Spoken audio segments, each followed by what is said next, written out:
చిన్నపిల్లల్ని మీరు సముద్రపు ఒడ్డుకి తీసుకెళ్ళారనుకోండి, వాడికి ఇంకా ఏం తెలియదు, కానీ వాడు సముద్రం వంక చూసి పెద్ద బొబ్బ పెద్ద బొబ్బ పెద్ద బొబ్బ అని వాడు మురిసిపోయి మొదట్లో కెరటాలు వచ్చి కాళ్ళకు వస్తుంటే కంగారు పడిపోయి ఆ తర్వాత అందులో కాళ్ళు ఎత్తి అటు పరిగెత్తి ఇటు పరిగెత్తి రారా అంటే ఇంటికి రాడు. వాడికి సముద్రం అండం రాక పెద్ద బొబ్బ అంటాడు, అక్కడికి ఎడదామంటాడు జలనిధి అని అనమాట. కాబట్టి ఈ మూడు ఆబాల గోపాలాన్ని ఆకర్షిస్తాయి. మన ప్రయత్నం అక్కర్లేదు. మన ప్రయత్నం అక్కర్లేకుండానే మన యొక్క మనసు ఆవిడ పాదముల దగ్గర నిలబడేటట్టు చెయ్యగలిగినంత దివ్యమైనటువంటి ముఖమండలములు కలిగినటువంటి తల్లి. ఒక్కసారి అమ్మవారి ముఖం వంక చూశాడా, ఇక అమ్మవారి యొక్క పాదములు పట్టుకోకుండా, అమ్మవారికి ఉపాసకుడు కాకుండా, అమ్మకి భక్తుడు కాకుండా బ్రతకడం సాధ్యమయ్యేటటువంటి విషయం కాదు. అందుకే మీరు చూడండి, లోకంలో అందరూ ఏదో ఒక పేరుతో అమ్మవారిని ఉపాసన చేస్తారు. కాస్త శాస్త్రం తెలిసిన్నవాడైతే సంధ్యావందనంలో గాయత్రి అని ఉపాసన చేస్తాడు. ఏమీ తెలియనివాడైతే కొత్తగా తన పొలం దగ్గర తాను ఇల్లు కట్టుకుంటూ ఏదో ఇంకో ఇద్దరు ముగ్గురు కలిసి వచ్చి 4 పాకలు వేసుకుని పొలాల దగ్గర ఓ ఊరు మొదలెట్టారు. మొదలెట్టినప్పుడు ఆ ఊరు మొదట్లో ఏం చేస్తారంటే ఓ చిన్న గది కట్టి అందులో ఓ రాయి పెట్టి దానికి పసుపు రాసి బొట్టెడతారు. బొట్టు పెట్టి పేరంటాలమ్మ తల్లి అంటారు. అంటే ఈ ఊరు వచ్చిన మొదటి పేరంటాలు అంటే సువాసిని. ఆ ఊళ్ళో ఏది జరగనివ్వండి, ముందు తీసుకెళ్ళి పేరంటాలమ్మ దగ్గర పెడతారు శుభలేఖ. అంటే అమ్మవారు మమ్మల్ని కాపాడుతోంది. పోలేరమ్మ అంటారు. అర్ధరాత్రి మంచి ఎక్కి నించుంటాడు. ఎవరు కాపాడుతుంటారు? ఆ అమ్మవారే పోలేరమ్మ రూపంలో పొలిమేర వరకు తిరుగుతూ కాపాడుతుంటుంది. పరమ యథార్థం కూడా అన్నమాచార్యుల వారి జీవితంలో కూడా ఉంది ఆ విషయం. అంతవరకు ఎందుకండి, కాశీపట్టణంలో వారాహి ఇప్పటికీ తిరుగుతుంది రాత్రి. అందుకే తెల్లవారుజామున ఇంకా సూర్యోదయ పూర్వమే వారాహికి లోపల పూజ అయిపోతుంది. ఆవిడ యొక్క దివ్యమంగళ విగ్రహాన్ని, ఆ తేజో రూపాన్ని మనం చూడలేం. అందుకే కాశీపట్టణంలో వారాహి దర్శనం చెయ్యాలి అంటే మేడ మీదకెక్కి మేడ మీద ఉన్న కన్నంలోంచి కింద వారాహిని చూస్తారు. చీకటి విడవక ముందే ఆవిడ కాశీపట్టణం అంతా తిరిగి వచ్చేస్తుంది గుళ్ళోకి. అమ్మవారు తిరుగుతుంది, తిరిగి కాపాడుతూ ఉంటుంది. కాబట్టి ఆవిడికి పోలేరమ్మ, పొలిమేరలో తిరుగుతూ కాపాడుతూ ఉంటుంది. చెంగాలమ్మ కాపాడలా ఒకప్పుడు సూళ్ళూరుపేటలో చెంగాలమ్మ తల్లి వెలిసినటువంటి రోజుల్లో ఆ ఊళ్ళో కలరా వచ్చింది. పిట్టలు పడిపోయినట్టు పడిపోతున్నారు జనం. పడిపోతుంటే ఆ ఆలయం చైర్మన్కి కోపం వచ్చి గుణపం పట్టుకుని గుళ్ళోకి వెళ్ళాడు. నువ్వు ఉన్నావని నమ్మి బతుకుతున్నావు, రేపు ఉదయానికి కలరా తగ్గకపోతే ఈ గుణపంతోనే నిన్ను తవ్వి ఎత్తి మళ్ళీ కాళంగనదిలో పారేస్తానని గుణపం అక్కడ పెట్టి వెళ్ళాడు. ఆ రోజు రాత్రి సూళ్ళూరుపేట అంతా అమ్మవారి గజ్జల చప్పుళ్ళు వినపడ్డాయి. తెల్లవారేటప్పటికే కలరా ఆగిపోయింది. నమ్ముకున్నవాడికి నమ్ముకున్నాడు. ఇవేం నేను సృష్టించి చెప్తున్న విషయాలు కావు. యథార్థంగా మీరు సూళ్ళూరుపేట చెంగాలమ్మ చరిత్ర చదివితే ఆ చరిత్రలో జరిగినటువంటి సందర్భాలు. కాబట్టి ఆ తల్లి అనుగ్రహిస్తుంది. పోలేరమ్మ అన్న పేరుతో పొలిమేర అంతా తిరుగుతూ ఉంటుంది ఆవిడ. తలుపులమ్మ, తలుపులు వేసేసాననుకోండి కొత్త వస్తువు ఇంట్లోకి రాదు.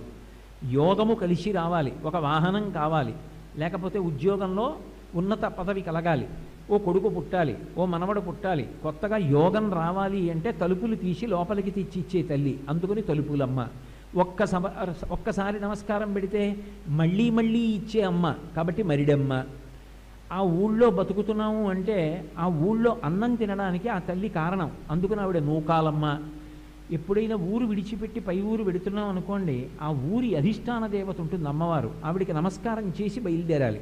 నేను ఏదో కాకినాడ పట్టణం నుంచి ఇంకో ఊరు ప్రవచనానికి బయలుదేరాను అనుకోండి, ఊరు పులిమేర దగ్గరికి రాగానే ఒకసారి చెప్పులు ఇప్పి అమ్మవారికి నమస్కారం చేస్తాను. అమ్మ, నాకు ఈ భూమి మీద నూకలు ఉంచు, మళ్ళీ నేను క్షేమంగా తిరిగి వచ్చి సంతోషంగా బ్రతికేటట్టుగా నన్ను అనుగ్రహించు అని చెప్తాను. మళ్ళీ ఊరి పొలిమేరకు వెళ్ళగానే మళ్ళీ చెప్పులు ఇప్పి ఓ నమస్కారం చేస్తాను. అమ్మ, నీ అనుగ్రహంతో క్షేమంగా తిరిగి వచ్చేసాను అని. నూకాలమ్మ. ఆ నూకలు ఉంచింది ఆ తల్లి, అందుకని ఆ తల్లి నూకాలమ్మ.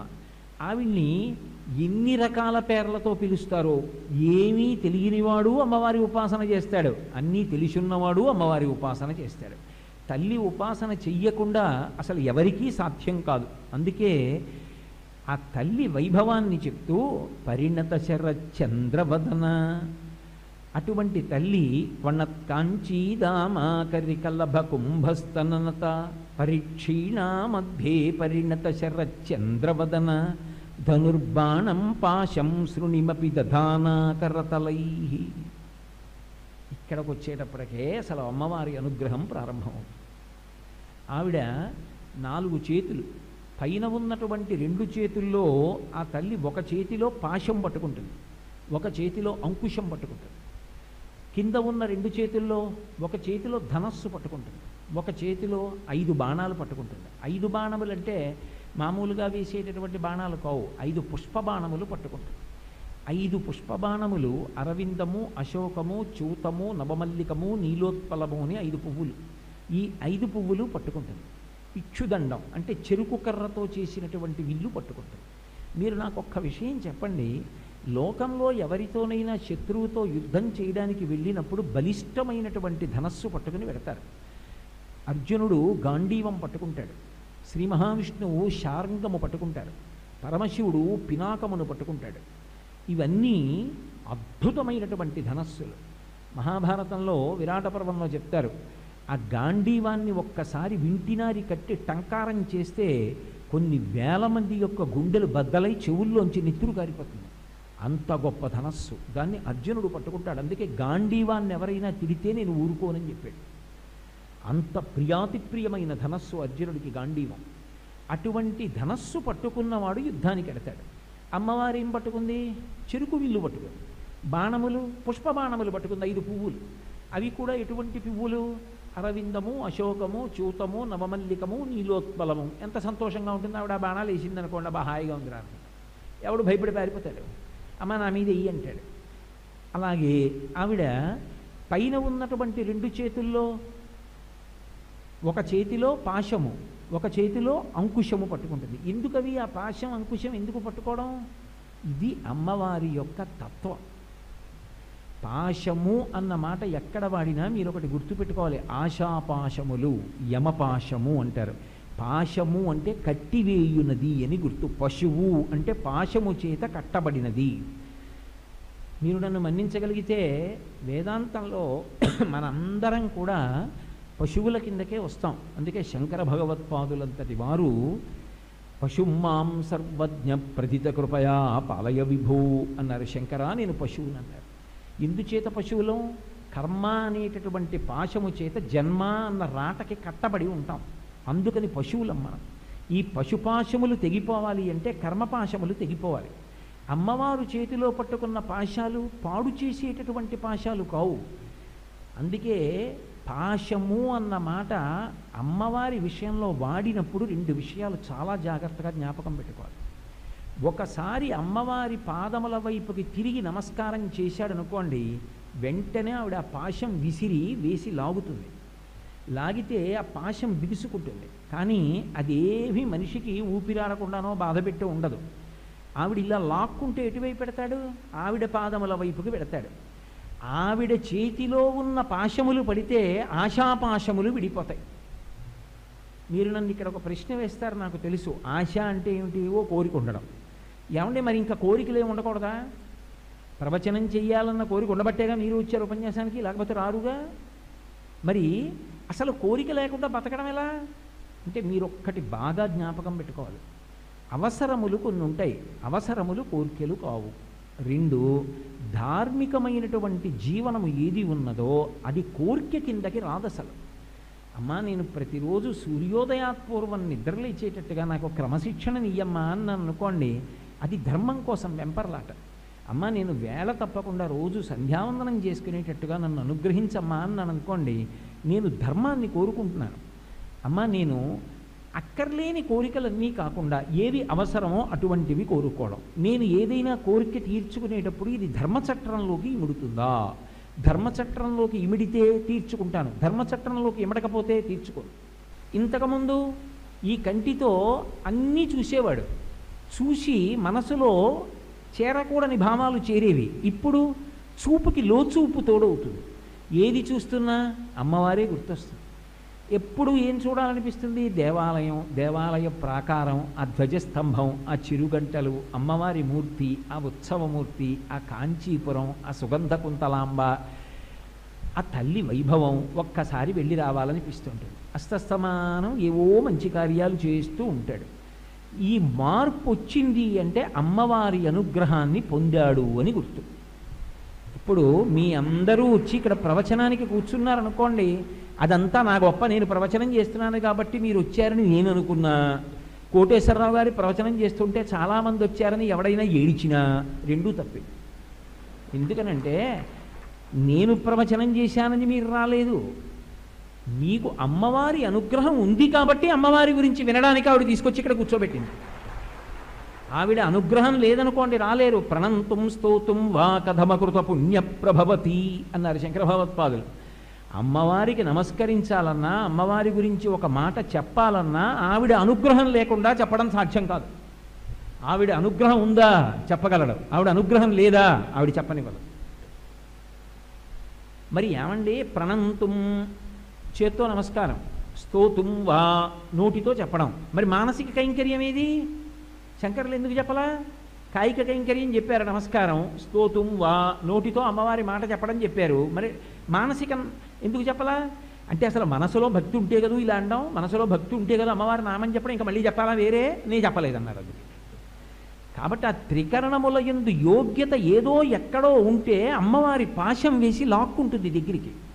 ఆ లాక్కున్నప్పుడు జన్మ తరిస్తోంది, ఒక మలుపు తిరుగుతోంది, కొన్ని కోట్ల కోట్ల జన్మలు ఎత్తినవాడు తరించడం ప్రారంభమైంది.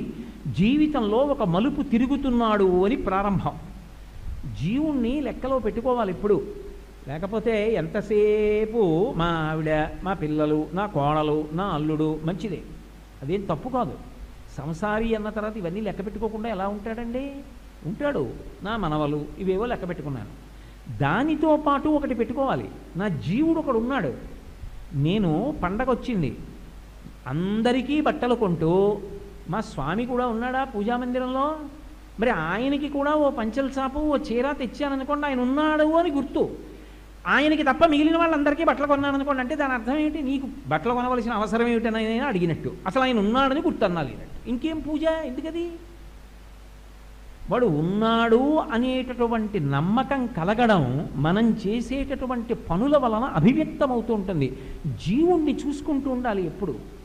ఇప్పుడు ఇవ్వాలంటే జీవుడు ఇందులో ఉన్నాడండి, ఇందులో ఉన్నాడు కాబట్టి దీనికి ఇంత గౌరవం పొందింది, వేదికలు ఎక్కుతోంది, ఉన్నతాసనాల మీద కూర్చుంటోంది, ప్రవచనం చేస్తోంది, ఇంతమంది చేత గౌరవాన్ని పొందుతోంది, సంతోషంగా భగవంతుని యొక్క అనుగ్రహం చేత తిండికి బట్టకి లోటు లేకుండా పరమ సంతోషంగా జీవితం వెడుతోందనుకోండి. కానీ ఇది శాశ్వతం కాదుగా. ఇప్పుడు 50 ఏళ్ళు దాటిపోయాయి, ఇంకా ఎన్నాళ్ళు ఉంటావు ఈ శరీరంలో? ఉంటే ఇంకో 20 ఏళ్ళు ఉంటావు మహా ఉంటే, ఆ తర్వాత ఈ శరీరం విడిచిపెడతావుగా. విడిచిపెట్టాక ఈ జీవుడు మళ్ళీ ఇంకో శరీరంలో పెడతాడుగా.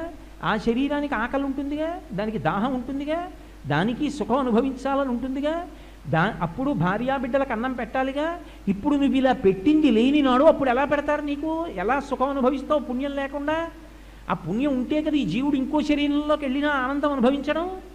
అందుకని జీవుణ్ణి లెక్కలో పెట్టుకున్నవాడెవరో వాడే పుణ్యకర్మాచరణం చేస్తాడు. జీవుణ్ణి లెక్కలో పెట్టుకోలేని వాడు చేయలేడు, వదిలిపెట్టేస్తాడు. ఆత్మద్రోహం, తనకి తాను ద్రోహం చేసుకుంటున్నాడని గుర్తు. అందుకే ఉద్ధరేణాత్మనాత్మానం అంటాడు కృష్ణ భగవానుడు గీతాచార్యుడు. నిన్ను నువ్వు ఉద్ధరించుకోవాలి, ఎవరో వచ్చి నిన్ను ఉద్ధరిస్తారు కాదు. నీ జీవుడి గురించి నువ్వు ఆలోచించుకోవాలి. అన్ని వేళలా డబ్బే పెట్టక్కర్లేదు. ఒక దేవాలయానికి వెళ్ళి చీపురు పెట్టి తుడు, స్వామివారు ఊరిరిగింపుగా బయటికి వస్తున్నప్పుడు పల్లకి పట్టుకో, ఇంట్లో కూర్చుని భగవన్నామని చెప్పుకో, ఓ మంచి గ్రంథాన్ని చదువు, ఎవరైనా వచ్చి మాట్లాడుతుంటే భగవత్ సంబంధమైనటువంటి విషయాలు వినడంలో కుతూహలం చూపించు. అన్నిటికీ డబ్బే పెట్టాలనేం లేదు. నువ్వు ఎలాగైనా పుణ్యకార్యం చెయ్యొచ్చు. అలా చేసుకోకపోతే గత జన్మలలో ఉన్న పుణ్యం క్షయమైపోతుంది. కానీ ఉత్తర జన్మలలో సుఖపడడానికి పుణ్యం ఎక్కడి నుంచి వస్తుంది? అందుకే పెద్దలు ఒక మాట అంటారు, వ్యాపారస్తుడు మొదట తను సంపాదించినది తాను పెట్టుబడి పెట్టి వ్యాపారాన్ని వృద్ధిలోకి తెచ్చినట్టుగా, అందుకని ముందు పెట్టుబడి ఏది అంటే తన శరీరమే. శరీరాన్ని పెట్టుబడిగా పెట్టి ప్రారంభం చెయ్యాలి, అప్పుడు కదా జీవుడు తరిస్తాడు. కాబట్టి ఆ అమ్మ వేసినటువంటి పాశములు పడ్డాయనుకోండి, తన యొక్క ఆశ మీద పరిశీలనం ప్రారంభమవుతుంది. ఎందుకు వచ్చిందిరా నాకు ఈ అల్లరంతా అంటాడే అని ఉత్సాహం దేని వైపుకి వెళ్ళిపోతుంది అంటే అంతా కూడా భగవంతుని యొక్క సేవ మీదకి నిలబడుతుంది. ఇంతకుముందు తిన్నాడు, ఇప్పుడు తింటాడు. ఇప్పుడు నిద్రలేస్తే ఒకసారి సుప్రభాతం చదువుతాం, కాసేపు కూర్చుందాం, కాసేపు జపం చేద్దాం. 4 పువ్వులు మార్నింగ్ వాక్ వెళ్ళి పక్క వాళ్ళ ఇంట్లో ప్లాస్టిక్ కవర్లో ఎత్తుకొచ్చేయకుండా ఒక 2 రూపాయలు పెట్టి పువ్వులు తెచ్చి పూజ చేద్దాం. మంచి భావములు లోపల ఏర్పడతాయి. ఈ మంచి భావములు ఏర్పడేటట్టుగా భక్తి పాశములు వేసి దగ్గరికి లాక్కుంటుంది. అంతేకాని అమ్మవారి పాశములు పడితే ఏదో ఈ ఆశ్రమం విడిచిపెట్టేసి అర్ధంతరంగా అందరినీ విడిచిపెట్టి ఏదో అయిపోతామని మీరేం బెంగపెట్టుకోక్కర్లేదు. మీరు పెట్టుకోరు, ఎందుకంటే ప్రాజ్ఞులు, మీకు అన్నీ తెలుసు. నేను బెంగపెట్టుకుంటానేమో అని నాకు నేను చెప్పుకుంటూ ఉంటాను. కాబట్టి ఆ తల్లి ఆ పాశం వేసి లాగిందనుకోండి, భక్తి పాశాలు, ఇంతకుముందు ఎలా ఉన్నాడో అలాగే ఉంటాడు, కానీ జీవితంలో ఒక పెను మార్పు వస్తుంది. అందుకే పెద్దలు నీ గత జీవితం ఏది అని అడగరు. వైద్యుడి దగ్గరికి వెళ్ళారనుకోండి, రోగం ఉంటే పెడతారు. ఆయన ముప్పొద్దులా రోగాలు ఉన్న వాళ్ళే వస్తారు నా దగ్గరికి. ఒక్కడు ఏ కబుర్లు చెప్పడానికి రాడంటే ఎందుకు పెడతారు వైద్యుడి దగ్గరికి? రోగం ఉంటేనే పెడతారు. విషయం శాస్త్రం మీద అవగాహన కుదరకపోతే గురువుగారి దగ్గరికి వెడతారు. పాపం ఉంది కాబట్టి పరమేశ్వరుడి దగ్గరికి వెడతారు. వీళ్ళు ముగ్గురు విసుక్కుంటే ఇంకెక్కడికి వెళ్ళాలి? అందుకని విసుక్కోరు. కాబట్టి అలాగని విసుక్కోరు అని నేను అన్నాను కదా అని ఆయన రైతు బజారుకి కూరగాయలకు వెళ్ళినా కూడా అప్పున్నవాడిని పట్టుకున్నట్టుగా చొక్కా పట్టుకుని ఓ అనుమానం ఉందంటే పీకు తినకూడదు. కాబట్టి ఆ తల్లి పాశములు వేసి దగ్గరికి లాగిందా, అవి భక్తి పాశములు. కాబట్టి పై చేతిలో పాశం పట్టుకుంటుంది, ఇంకొక చేతిలో అంకుశం పట్టుకుంటుంది. అంకుశం ఎందుకు? ఏనుగు చాలా గొప్ప ప్రాణి, చాలా పెద్ద ప్రాణి. ఇంత పెద్ద ప్రాణి అయినటువంటి ఏనుగు దేనికి లొంగిపోతుందంటే, మావటి అంకుశం పెట్టి కుంభస్థలం మీద పొడుస్తాడు. పొడిస్తే దానికి తల బద్దలైపోయినట్టుంటుంది. అందుకే ఇంత పెద్ద ఏనుగు కూడా ఎంత సన్నగా ఉన్న మావటైనా సరే అతను చెప్పిన మాట వింటుంది. ఓ అంకుశాన్ని తీసుకొచ్చి ఏనుగు ముందు పెడతాడు. మీరు ఎప్పుడైనా అరుణాచలం కానీ వెంకటాచలం కానీ ఇలాంటి క్షేత్రాలకు వెళ్ళినప్పుడు చూడండి, మావటి ఆ ఏనుగు యొక్క ముందు కాళ్ళ ముందు అంకుశాన్ని పెట్టి తను కూర్చుంటాడు. ఏనుగు ఏం చేస్తుందంటే దానికి అటు ఇటు కదలాలి, ఉండలేదు. తొండం ఇలా ఇలా ఊపుతుంది తప్ప అంకుశం తీసి అలా పడేది. కాలు ఇలా ఎత్తుతుంది, దాటించబోతుంది కానీ దాటించదు, వెనక్కి పెట్టి ఊపుతుంది ఇలా. మీరు ఎప్పుడైనా చూడండి, అంకుశం దానికి హద్దు. ఎందుకని అంటే దానికి భయం, పొడిచేస్తుంది. ఇక్కడ మనం ఎవరి మీదో కోప్పడ్డామనుకుంటాం, మనం ఆయన మీద కోప్పడ్డాం అనుకుంటాం, కానీ ఆయన మన కోపాన్ని పుచ్చుకోలేదనుకోండి.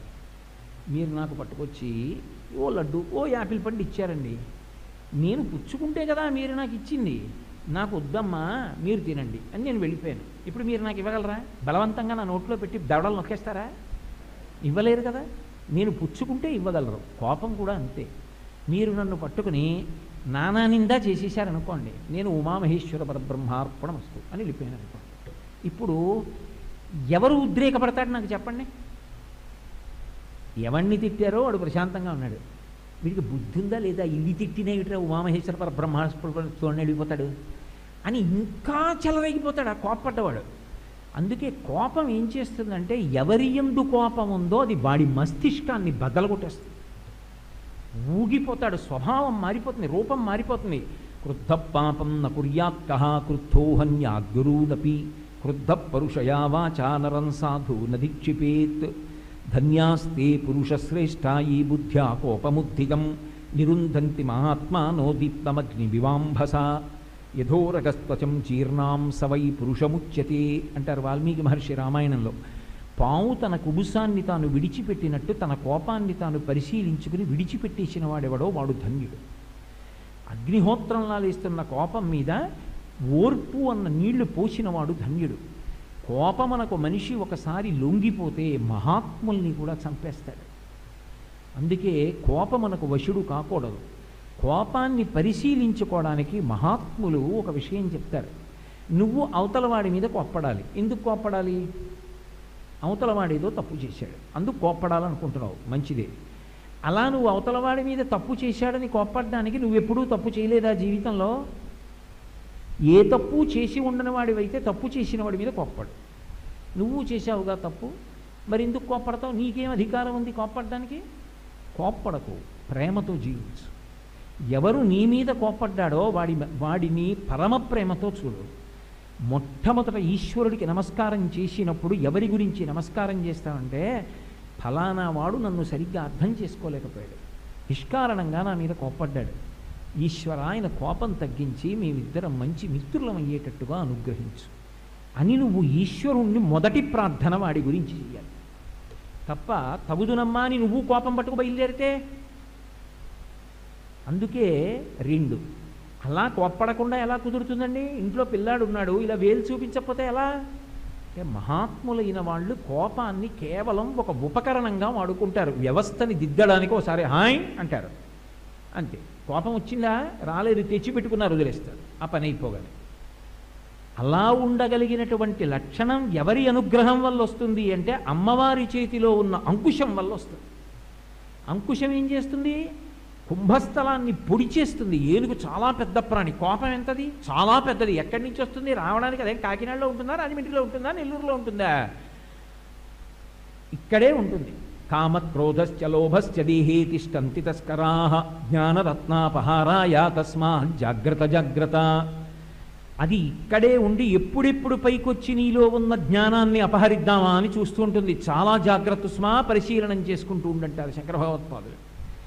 ఇప్పుడు ఇంతకు ముందేమనేవాడు? అందరి మీద కోప్పడి నాకు చాలా కోపం అండి, నేను ఎవరిని లెక్క పెట్టను సుమా అనేవాడు. మీరు చూడండి, కొంతమంది సమాజంలో కనపడుతుంటారు, నేను ఎవరిని స్పేర్ చేయనండోయ్ అంటుంటాడు. మంచిదే, వాళ్ళందరూ నిన్ను స్పేర్ చేయబట్టి కదా అలా ఉండగలుగుతున్నావు, లేకపోతే ఎలా ఉంటావు? కాబట్టి ఒకప్పుడు అలా చెప్పేవాడు. అమ్మవారి అనుగ్రహం కలిగింది. ఎప్పుడో శృంగేరి వెళ్ళి శారదనో కంచెళ్ళి కామాక్షినో చూశాడు. ఆ తల్లి కాత్యాయని అనుగ్రహం కలిగింది, బుద్ధి మారింది. ఇప్పుడు అంటాడు, ఏమిటి నాకు ఈ దిక్కుమాలిన కోపం, కోపం లేకుండా ఉందాం అనుకుంటాను, చటుక్కుని కోపడ్డాను ఇందాక, చూశారా? ఆ కోపం పోవట్లేదండి నాకు, ఆ కోపాన్ని నిగ్రహించలేకపోతున్నాను అంటాడు. ఇప్పుడు కోపం మీద కోపం, ఉత్తమ కోపం. అమ్మవారి అనుగ్రహం కలిగిందా, ఆవిడ యొక్క చేతిలోని అంకుశం యొక్క అనుగ్రహం కలిగిందా, అందుకే ఆ ఆయుధములు మామూలు ఆయుధములు కావు, అవి ఉద్ధరణ చేస్తాయి. ఇప్పుడు ఆ అంకుశము యొక్క అనుగ్రహము చేత కోపము నుండి సాధకుడు తప్పించుకుంటాడు.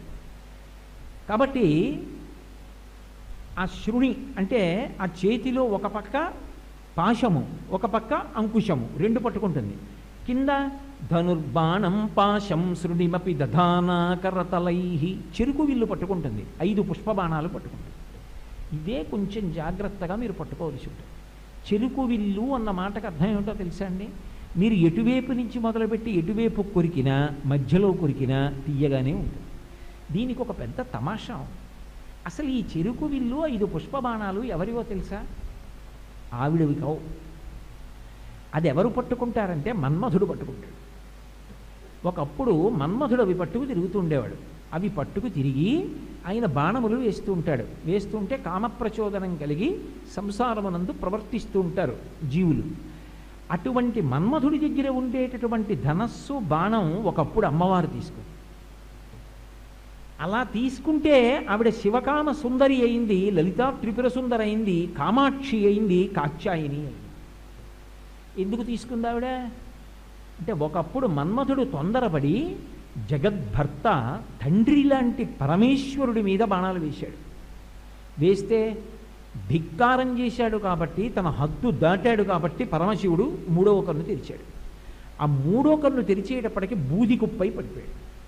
పడిపోతే అమ్మవారు ఏం చేసిందంటే ఆ చెరుకు విల్లు పుష్పబాణాలు తాను పుచ్చుకొని ఓరి పిచ్చివాడా, లోకములకు తండ్రి పరమేశ్వరుడు, తండ్రి మీద కొడుకు బాణాలు వేయచ్చురా ఇలాగా, నువ్వు తప్పు చేశావు కాబట్టి నేను ఈ బాణములు ఈ ధనస్సు పట్టుకుంటాను. ఇప్పుడు ఇవి నేను పట్టుకుంటే పరమశివుణ్ణి తీసుకొచ్చి నా పక్కన కూర్చోపెట్టుకుని ఆయనతోటి తాళి కట్టించుకుంటాను, మహాకామేశ్వరుణ్ణి చేసి లోకానికి తండ్రిగా అందిస్తాను. అందుకే ఇప్పుడు ఆవిడ ఎవరు? శివకామ సుందరి. అందుకే చిదంబరంలో ఆవిడ శివకామ సుందరి. అదే తల్లి మధురైలో అయితే మీనాక్షి పరదేవత. ఇప్పటికీ మనకి ఆంధ్రదేశంలో లేదు, కానీ తమిళ దేశంలో ఒక అలవాటు ఉంది. ఎవరికైనా ఎవరింటికైనా పెళ్లి చూపులకో లేకపోతే పెళ్లి సంబంధం కలుపుకోవడానికో వెళ్ళారనుకోండి, ఓ మాట అడుగుతారు, ఏమంటే ఆ ఇల్లు చిదంబరమా మధురయ్యా అని అడుగుతూ ఉంటారు. చిదంబరం అంటే అర్థం ఏమిటంటే ఆ ఇల్లాలు ఇంట్లో ఉంటుంది, ఆయన మాట వింటూ ఉంటుంది, పెత్తనం అంతా ఆయన చెలాయిస్తాడు. మధురై అంటే ఆవిడ పెత్తనం చేస్తూ ఉంటుంది, ఆయన అలా ఉంటాడు. మీనాక్షి జగత్ పరిపాలకురాలు, సుందరేశ్వరుడు అలా ఉంటాడు.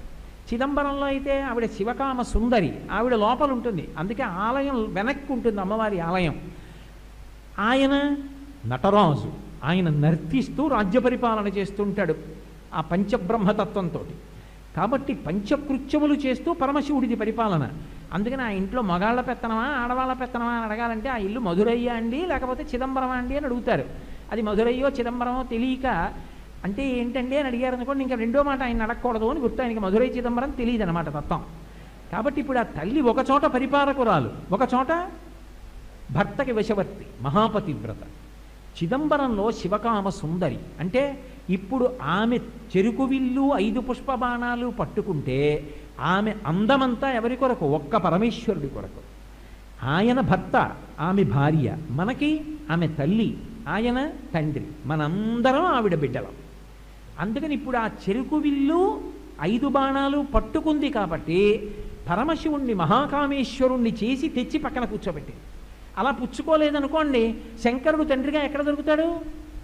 2 మన్మధుడి చేతిలో ఆ 5 పుష్పబాణాలు ధనస్సు ఉన్నాయనుకోండి, ఆయన ఏం చేస్తాడంటే వాటి వలన రకరకములైనటువంటి కోరికలు కలిగేటట్టుగా చేస్తాడు. ఆ పుష్పబాణాలు ప్రయోగించి అనేక రకములైనటువంటి కామములు కలుగుతాయి. విషయ సుఖముల యందు వెంపర్లాట. దానికి ఇంకా అర్థం ఏమి ఉండదు.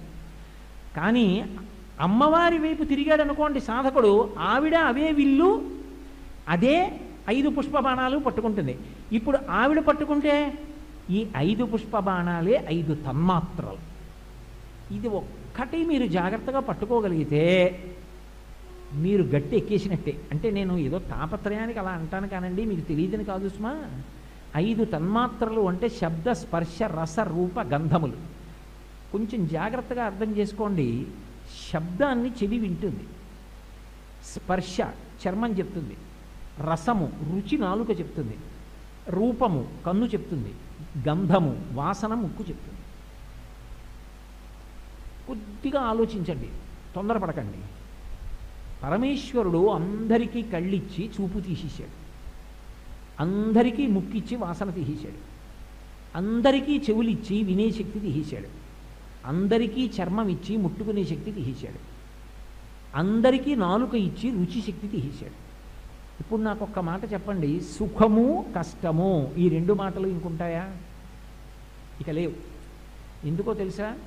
ఎదురుగుండా ధ్వజస్తంభం ఉంటే ఎందుకు, ఆలయ ప్రాకారం ఉంటే ఎందుకు, గంగానది ఉంటే ఎందుకు, వెంకటాచలం ఉంటే ఎందుకు, ఆనంద నిలయం ఉంటే ఎందుకు, కాంచీపురం ఉంటే ఎందుకు, కామాక్షి పరదేవత ఉంటే ఎందుకు, శృంగేరిలో శారద ఉంటే ఎందుకు, విజయవాడ కనకదుర్గ ఉంటే ఎందుకు?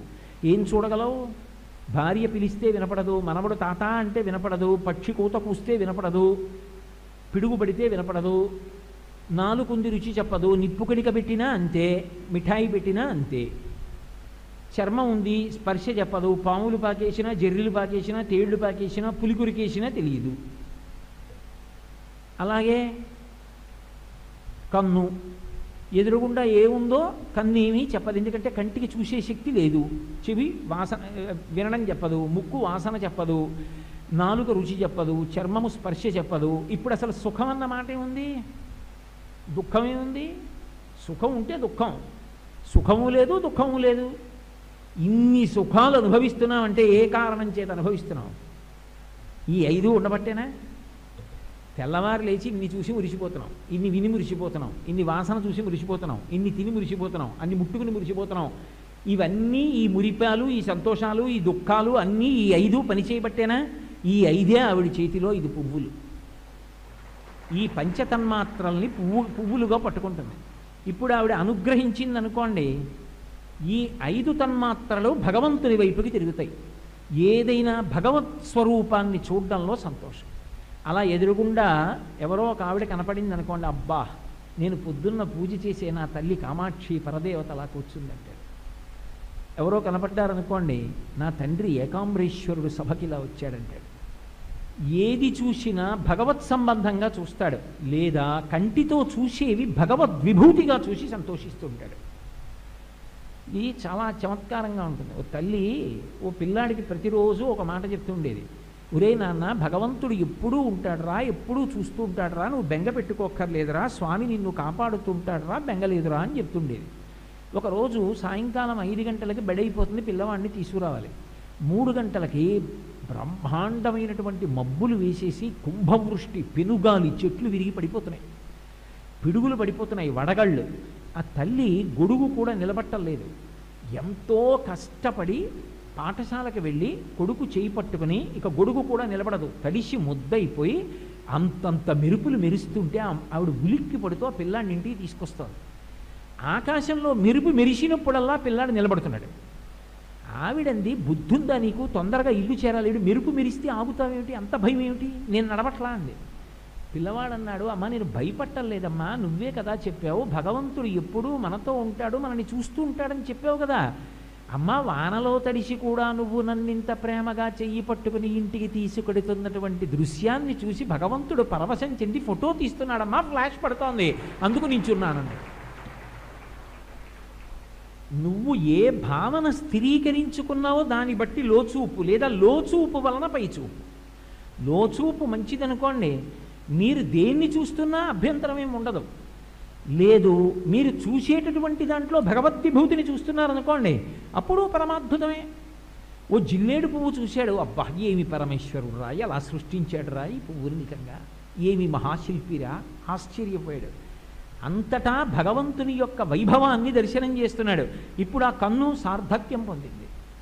అమ్మవారి చేతిలో ఉన్న 5 బాణాలు పడితే ఉత్తమగతుల వైపుకి మంచి దృక్పథంతో తిరిగిపోతాడు.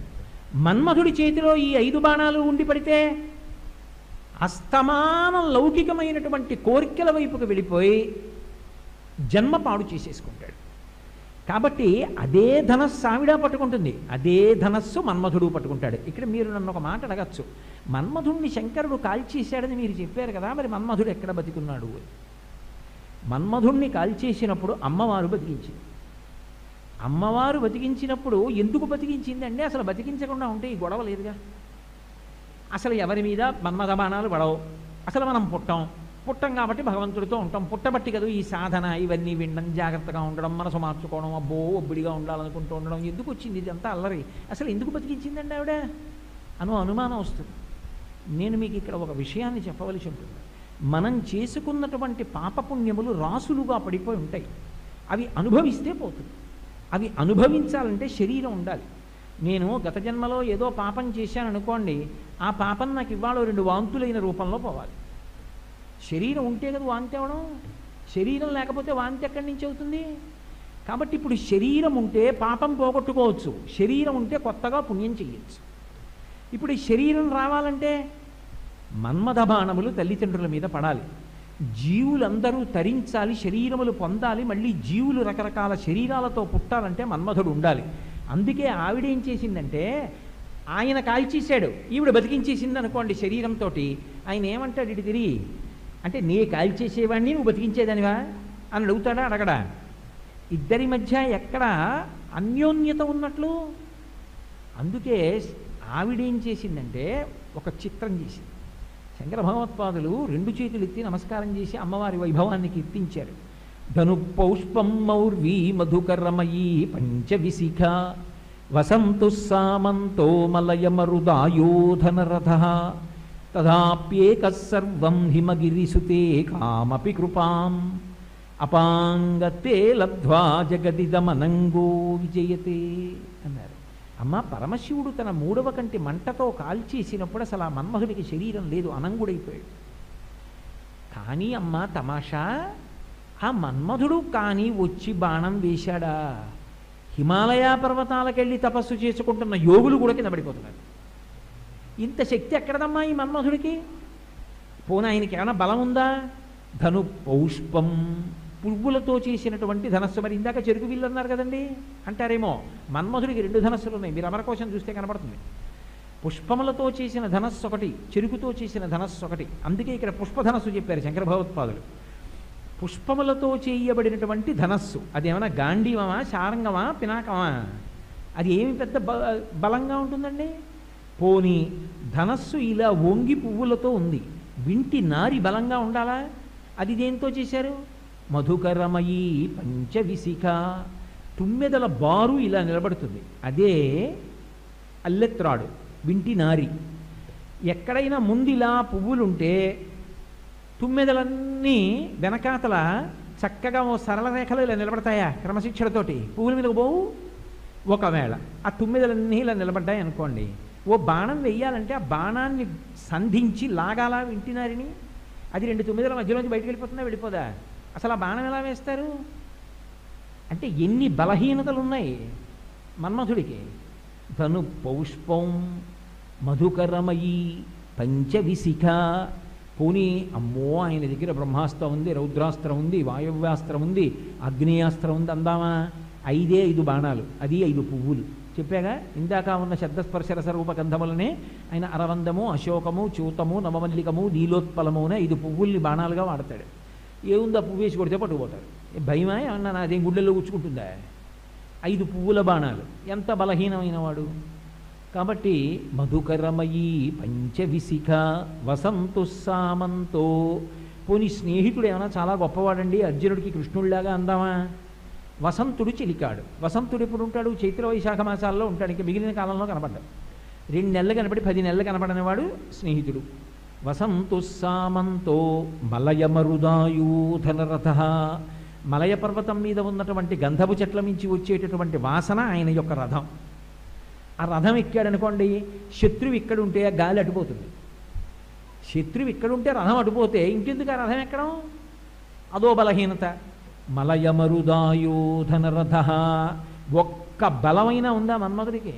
పోని ఇవన్నీ పక్కన పెట్టండి, అసలు శరీరమే లేదు, కాలిపోయింది. అనంగో, ఇన్ని బలహీనతలున్నా తదా ఆ మన్మధుడు అంత బలాన్ని ఎందుకు పొందేశాడు అంటే, అపాంగతే లబ్ధ్వా జగదిదమనంగో విజయతే. అమ్మవారి యొక్క కడగంటి చూపు వలన మన్మధుడికి అంత ప్రీతి వచ్చింది. మనిషికి పొడుగు చూపు, పొట్టి చూపు అని 2 ఉంటాయి. పొడుగు చూపు అంటే ఇలా చూడడం. నేను ఇప్పుడు ప్రవచనం చేస్తూ ఇలా చూస్తుంటాను, తల తిప్పుతూ ఉంటాను. అంత మాత్రం చేత మీరందరూ నాకు జ్ఞాపకం ఉన్నారనుకుంటున్నారా ఏమి? నేను అవన్నీ జ్ఞాపకం పెట్టుకుంటే లోపల నేను చెప్పే ఉపన్యాసానికి సంబంధించినటువంటి భావనలు వాగ్రూపంలో పైకి ఎలా వస్తాయి? మనసు ఆ లోపల అక్కడ నిలబడద్దు. మనస్సు ఏది పట్టుకోదో అది లోపలికి వెళ్ళదు. అందుకని ఇలా చూసింది మనసులోకి వెళ్ళిందో లేదో తెలియదు. కానీ నాకు అత్యంత ప్రియమైనటువంటిది ఏదైనా ఉందనుకోండి, ఏదో నేను ఇలా మాట్లాడుతుంటే ఓ ఉంగరం ఒకటి అస్తమానం జారి పడిపోతుంది. ఇప్పుడు నేను ఆ ఉంగరం తీసి ఎక్కడ పెడతాం, పడిపోతుందని చెప్పి వెళ్ళిపోతూ పట్టుకెడదాం లేని ఇలా తగిలించాను. కానీ మర్చిపోతానేమో వెళ్ళే ముందు. ఇంతకుముందు ఎప్పుడు ప్రవచనాలు చేసినప్పుడు అలా మైకి ఉంగరాలు తగల్చలేదు నేను, మర్చిపోయి వెళ్ళిపోతే అని అప్పుడప్పుడు ఇలా చూసుకుంటూ ఉంటాను. ఇలా చూసుకున్నది పొట్టి చూపు. పొట్టి చూపులో ప్రీతి ఎక్కువ. చాలా ప్రేమతో చూస్తే పొట్టి చూపు, ఇలా చూస్తే పొడుగు చూపు ప్రేమ అంత ఉందని చెప్పడానికి ఏం లేదు. కాబట్టి ఇప్పుడు అపాంగత్తే అంటే అమ్మవారు ఇలా చూడలేదు, మన్మధుడి వంక తిరిగి ఇలా చూడలేదుట. అయ్యో పరమశివుడు కాల్చేశాడు, రతీదేవి ఏరుస్తోంది, జీవులకు శరీరాలు దొరకవు, మళ్ళీ మన్మథ బాణాలు పడితే తప్ప తల్లిదండ్రులు బిడ్డల్ని కనర, కంటే తప్ప వీళ్ళకి శరీరాలు రావు, శరీరాలు వస్తే తప్ప పాపం పోగొట్టుకోలేరు, కొత్త పుణ్యం చేయలేరని మన్మధుడికి శక్తినివ్వడానికి ఒకసారి ఇలా చూసింది ఆవిడ. అపాంగత్తే ఇలా పొట్టి చూపు చూసేసరికి మన్మధుడు లేచిపోయాడు. ఎలా? శరీరంతో కాదు, ఒక్క రతీదేవికే కనపడతావు. ఇప్పుడు బయలుదేరు, మళ్ళీ ఇగో మళ్ళీ ఇస్తున్నాను, కానీ ఎవరి జోలికి వెళ్ళకు, శంకరుడి జోలికి వెళ్ళకు, జీవుల జోలికి వెళ్ళి. ఇప్పుడు ఆయన మళ్ళీ వేయడం మొదలెట్టాడు. మీరు నన్ను ప్రశ్న ఇవ్వచ్చు, ఏమండి మరి అంత బలం ఇచ్చి పంపించేసింది ఆయన బాణాలు వేస్తుంటే పాడైపోవట్లా మేము? మీరేమో పెద్ద కంఠం వేసుకుని అబ్బో ఎంత పని చేసిందో పొట్టి చూపుని కళ్ళు తిప్పుకుని ఏవో చెప్పేస్తున్నారు అనొచ్చు. కానీ నేను మీకు ఒక విషయం చెప్తాను చూడండి. సాధన అనేటటువంటి మాటలో మీరు అమ్మవారి వైపుకి తిరిగితే అమ్మవారు ఏం చేస్తుంది? ఇదే 5 బాణాలు పట్టుకుని భక్తి పాశం వేసి శబ్దము, భగవత్ శబ్దాలు వినాలని, స్పర్శ ఈశ్వరుడి గుడికి వెళ్ళాలని, భాగవతుల్ని ముట్టుకోవాలని, రసము భగవత్ ప్రసాదం నోట్లోకి తినాలని, 5టిని భగవత్పరంగా భక్తితో కూడిన వాటిగా మార్చేస్తోందా, మార్చేయట్లేదా? ఇంకా బెంగెందుకు? కాదండి, అదే వచ్చిన పెద్ద గొడవ, అమ్మవారి వైపు తిరగలేకపోతున్నాం. మరి అలా అంటారా? నాకు చెప్పకండి, అమ్మవారికి చెప్పండి అన్నమాట. అదే శరణాగతి అంట. అయితే ఇందులో త్రికరణ శుద్ధి ఉండాలి శరణాగతి చేసేటప్పుడు. శరణాగతి చేసేటప్పుడు నోటితో ఏదో శరణం ప్రపద్యే అంటాం కాదు. అయ్యా నేను ఈ బలహీనతల చేత పాడైపోతున్నాను, అమ్మా నువ్వు నన్ను కాపాడు అని చెప్పి త్రికరణ శుద్ధిగా అమ్మవారి దగ్గర మన బలహీనత చెప్పాలి. దూర్జటి చెప్పాడు, రోషీరోజతు కామినీ జనుల తారుణ్యోరు సౌఖ్యంబులన్ బాసీబాజతు పుత్రమిత్రధన సంపద్భ్రాంతి మంచాలతల్ కోశీకోయతు నామ నంబకట నీకున్ ప్రీతిగా సత్క్రియలు చేసి చేయదు దీని తుళ్ళన చవే శ్రీకాళహస్తీశ్వర అన్నాడు. ఏ బలహీనత ఉందో, ఎందువల్ల అమ్మవారి వైపు తిరగలేకపోతున్నారో, ఏ బలహీనత మిమ్మల్ని పట్టి లాగేస్తోందో అది అమ్మవారికి చెప్పాలి. ఇప్పుడు అమ్మవారు ఏం చేస్తుంది? ఏ బలహీనత మిమ్మల్ని పాడు చేస్తోందో ఆ బలహీనత నుండి మిమ్మల్ని విముక్తురాల్ని చేస్తుంది. అంత బాగా అంత స్పష్టంగా అర్థం కాలేదంటారేమో. ఇది బాగా అర్థం అవ్వడానికి ఒక మంచి ఉదాహరణ మీకు నేను చెప్తా. తరచుగా నేను చెప్పే ఉదాహరణ అది. ఒక మహారాజు యుద్ధభూమిలో యుద్ధం చేస్తున్నాడు. ఓ సైనికుడు కూడా పక్కన నిలబడి యుద్ధం చేస్తున్నాడు. మహారాజు ఏనుగు మీద నిలబడి ఇలా పక్కకి చూసన్నాడు, ఒరే ఇవాళ రాత్రి 10 గంటలకు వచ్చిన శిబిరంలో నన్ను కలుసుకో అన్నాడు. ఆయన అన్నాడు, నేను ఎలా కలుసుకోను, మీరు పలహారం చేసి అందరినీ కలవడానికి వచ్చేటప్పటికి 9:30 అవుతుంది. ముందు ప్రధానమంత్రి వస్తాడు, వెనక మంత్రిమండలి వస్తుంది, ఆ వెనకాతల సైన్యాధ్యక్షుడు వస్తాడు, ఆ తర్వాత దండనాథులు వస్తారు, పెద్ద పెద్ద ఉద్యోగులు వస్తారు, వాళ్ళందరితో మీరు మాట్లాడాలి వ్యూహరచనకి. నేను సామాన్య సిపాయిని, నేను వెళ్ళాలంటే రాజుగారు రమ్మన్నారంటే ఎవరు నమ్ముతారు, ఎవరు తీసుకొస్తారు, ఎలా రాగలను, రేపు పొద్దున 10ంటికి నువ్వు రాలేదని నా కుత్తుకు తీసేస్తారు మీరు అన్నాడు.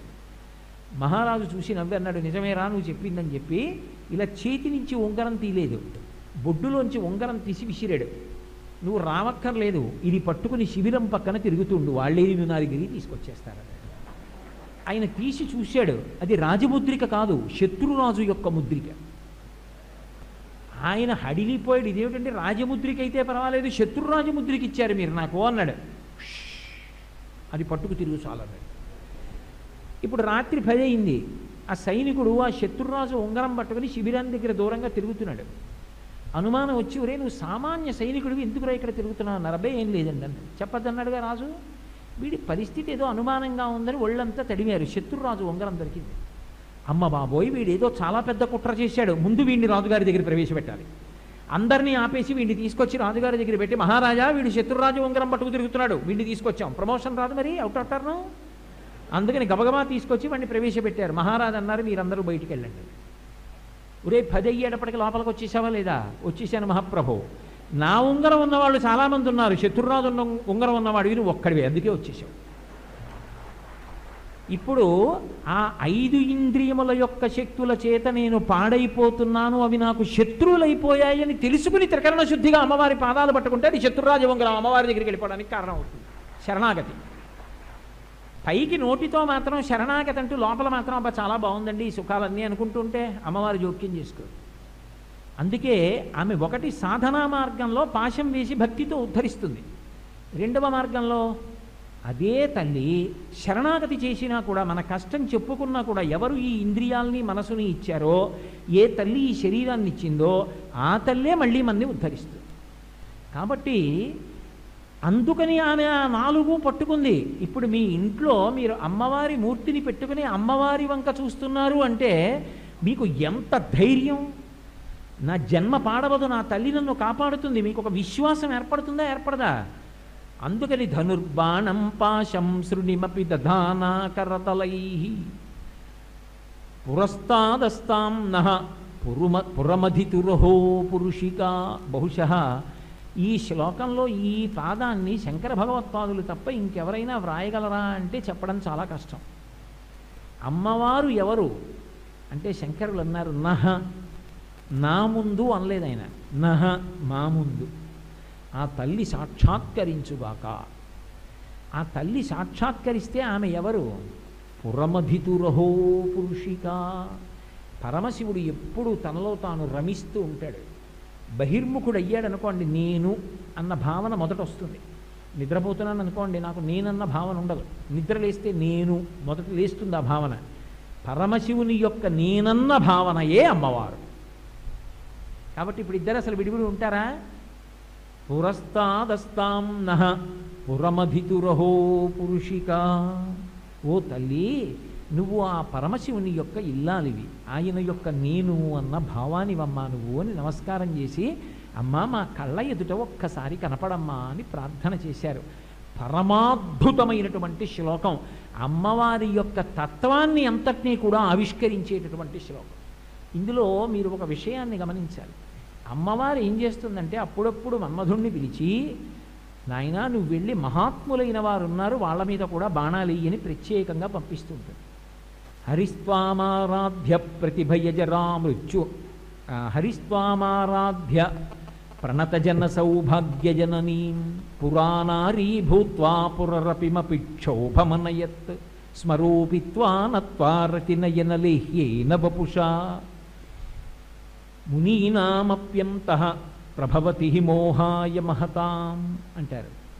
అమ్మవారు మన్మధుడి చేత మహాతపోనిష్టాగరిష్ఠులైనటువంటి వారి మీద కూడా మన్మథ బాణాలు వేయించి వాళ్ళలో కూడా కామం కదిలేటట్టు చేస్తుంది. మరి ఎందుకలా? అంతటి మహాత్ములు తపస్సు చేసుకుంటున్న వాళ్ళ మీద మన్మథ బాణాలు వేయించడం ఎందుకు? వాళ్ళ మనసులు కదపడం ఎందుకు? వాళ్ళ తేజస్సు స్ఖలనమయ్యేటట్టు చెయ్యడం ఎందుకు? ఇది పైకి చూడ్డానికి అమ్మవారిని నింద చేసినట్టు ఉంటుంది, అమ్మ అలాంటి పనులు చేస్తామని.